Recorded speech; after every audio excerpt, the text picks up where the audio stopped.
Stolen your funds, now they ghost you. And that's kind of it, and they move on to the next victim.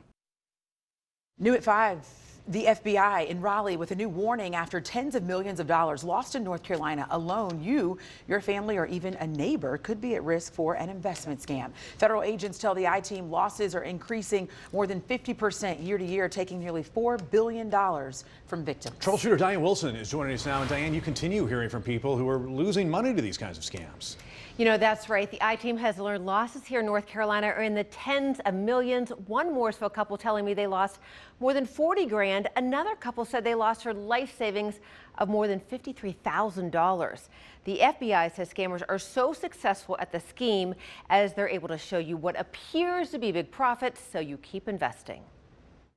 What you post or comment on or even like on social media and job networking sites can make you a target. Look at you over the internet, see who you're connected to, see what you're interested in, and they can start those conversations with your common interest to build that trust. Trust that Special Agent James Kaler with the Raleigh FBI says can get you caught up in an investment scheme. Once they build that trust, they introduce this cryptocurrency investing. We showed you how this Cary man lost more than $750,000 to a crypto investment scam. The return was like 21 to 24%. I mean, when you start seeing the money and the fact that I was actually able to pull money out, okay, this seems really for real.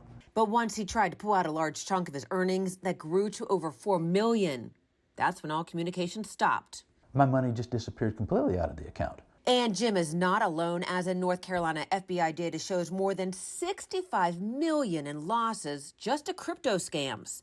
Who's behind these scams? They're organized crime, and they're typically international.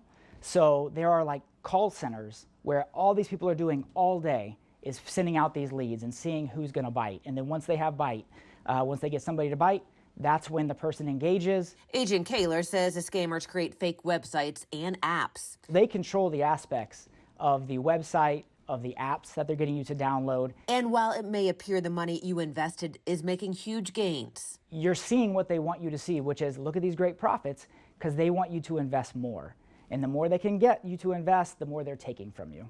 Once the scammers get all the money they can from you, they'll tell you, well, there's fees, there's taxes, so they can start pulling more money out of you, and you're never going to see that money come back out from them. Kaler says the FBI does try and track down the scammers behind these investment schemes, but it's tough to ever recover victims' money. It's an unregulated currency exchange. It's not fiat money that's backed by a government that we have a little more leeway, where a lot of places are going to take the banking industry and it's going to be highly regulated.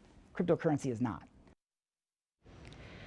So the best way to prevent this scam, Agent Kaler says, it really comes down to not getting enticed by too good of be true investments. You need to remember, scammers are just that good, and they manipulate websites, apps, and once they give you access to once you give them access to your money, it could all be gone. And so, I mean, they really do try and track down these people, but they said it's just almost gone the instantly you give them access, crypto, to that money like that. And the FBI really wants to hear from people who have been impacted. Well, that's the biggest thing. They said, don't be embarrassed. The quicker that you can report this to them, the quicker they can try and track things down. But you not need to be embarrassed because it's happening more and more. To a lot of people. Yeah.